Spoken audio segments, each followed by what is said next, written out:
Hello mga kaisla, ngayon naman pupunta kami sa Barangay Talaga. Bibisitahin namin ang aking tatay na nag-birthday noong August 25. So dahil hindi madali ang biyahe pa uwi dito sa amin sa Cagayan Silio, hindi ako nakauwi agad on time. So kahapon lang ako actually dumating. Ihahatid namin yung gift ko sa kanya. Napaka importante nito. Kailangan niya to sa araw-araw. Tara!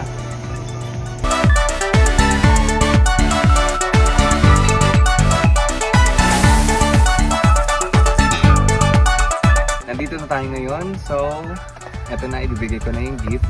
Samahan niyo ako sa loob. Sana lang hindi niya alam kasi mas gusto kong surprise sana. Happy birthday! Minis pa. Kinunan. Hindi ka na. Hindi ka na.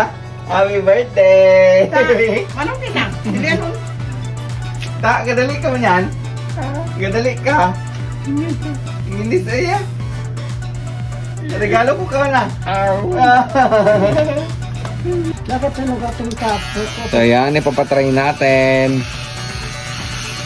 So yun, tapos na kaming mag-ahit at maayos ang bala si tatay. Thank you for watching. Paalam!